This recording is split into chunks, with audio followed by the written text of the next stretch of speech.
તો ખૂબ જ રાહ જોવડાવ્યા બાદ આખરે સુરતમાં મેઘરાજાએ ધમાકેદાર એન્ટ્રી કરી, પરંતુ વરસાદની એન્ટ્રી સાથે જ ભારતના નંબર 1 સ્વચ્છ શહેરની અસલી સુરત લોકોની સામે આવી ગઈ। સિઝનના પહેલા જ વરસાદમાં સુરતમાં જોવા મળી છે જળબંબાકારની સ્થિતિ।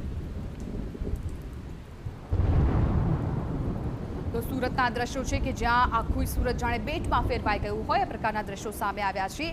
આ ડ્રોન વિઝ્યુઅલ્સ આપણે બતાવી રહ્યા છીએ સુરતના છે કે જ્યાં રસ્તાઓ પર પાણી ભરાઈ ગયા છે, તમામ જે વાહન વ્યવહાર છે ઠપ થઈ ગયા છે, અનેક એવા રસ્તાઓ છે કે જે બંધ પડી ગયા છે।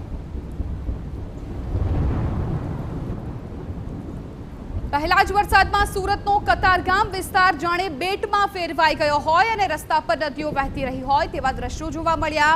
અહીં નીચાણવાળા વિસ્તારોમાં પાણી ફરી વળ્યા હતા। કતારગામ હાથીવાળા મંદિર પાસે પાણી ભરાયા હતા। સ્થાનિકો પારાવાર હાલાકીનો સામનો કરતા નજરે પડ્યા હતા।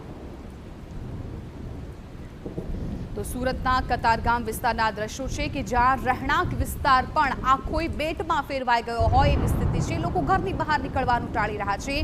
જરૂરી કામથી જો કોઈને બહાર નીકળવું પડે છે તો પણ તેવે સતત સાવચેતી રાખવાની ખૂબ જરૂરિયાત રહેતી હોય છે, કેમ કે આખોય જે રસ્તો છે પાણીથી બ્લોક થઈ ગયો છે અને આ કતારગામ વિસ્તાર કે જ્યાં અત્યારે લોકો ઘરની અંદર જ પુરાઈ રહેવા માટે મજબૂર બન્યા છે।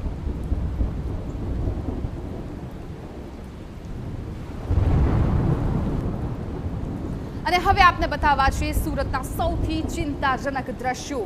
ડભોલીમાંથી સામે આવ્યા। ન માત્ર રસ્તા પર, રહેણાંક વિસ્તારોમાં પણ પાણી ફરી વળ્યા। લોકો કમર સુધીના પાણીમાં પસાર થયા છે। સંઘર્ષ કરતા નજરે પડ્યા। પાણીનું સ્તર સતત વધી રહ્યું છે। અનેક ગાડીઓ પણ પાણીમાં ગરકાવ થઈ ગઈ છે। સુરતનો આ વિસ્તાર છે કે જ્યાં કમર સુધી સોસાયટીમાં પાણી ફરી વળ્યા છે ને આપ જોઈ પણ શકો છો કે આખી જે ગાડીઓ છે તેના પૈડા પાણીમાં ડૂબી ગયા છે। આ પણ દ્રશ્યો આપ જુઓ કે જ્યાં ગાડીઓ પાણીમાં અડધી ડૂબી ગઈ છે અને લોકોને પારાવાર હાલાકીનો સામનો કરવો પડી રહ્યો છે। જાણે નદીમાંથી પસાર થતા હોય એ પ્રકારના દ્રશ્યો સુરતની આ સોસાયટીમાંથી સામે આવ્યા।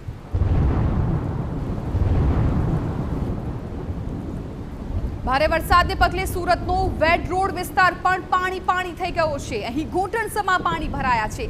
ખાસ તો વાહન ચાલકોને પારાવાર હાલાકીનો સામનો કરવો પડ્યો હતો।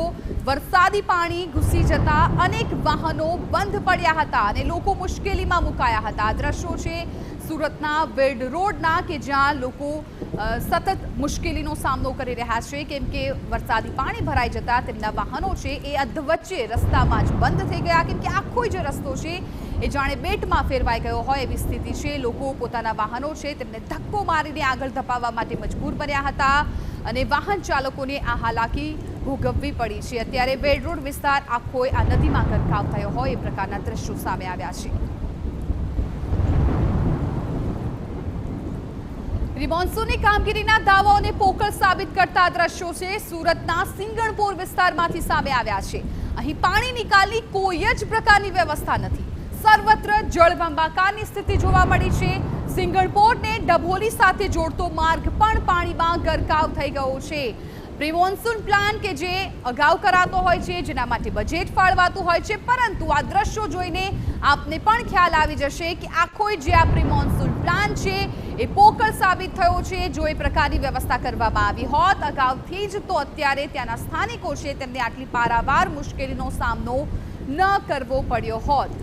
જળબંબાકારની આ તમામ વિસ્તારોમાં સ્થિતિ છે। સિંગણપોર 4 રસ્તાના દ્રશ્યો છે કે જ્યાં સોસાયટીની અંદર પણ પાણી ભરાઈ ગયા છે।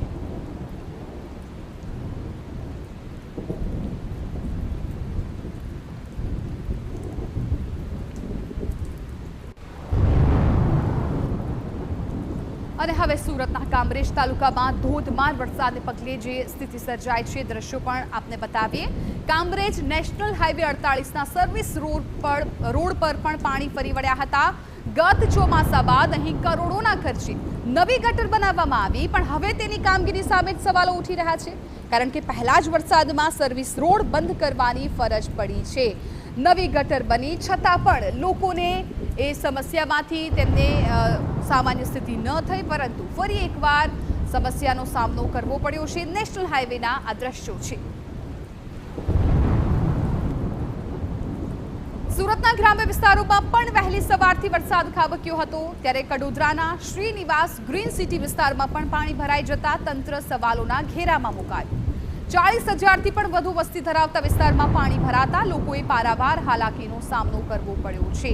અત્યારે તંત્રની કામગીરી પર અનેક સવાલો થઈ રહ્યા છે, કેમ કે જ્યાં જુઓ ત્યાં માત્ર અત્યારે પાણી દેખાઈ રહ્યું છે.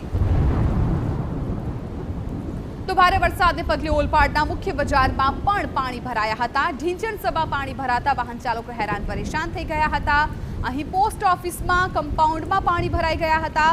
પહેલા જ વરસાદમાં આ હાલતથી સ્થાનિકોમાં તંત્ર વિરુદ્ધ રોષ જોવા મળ્યો છે.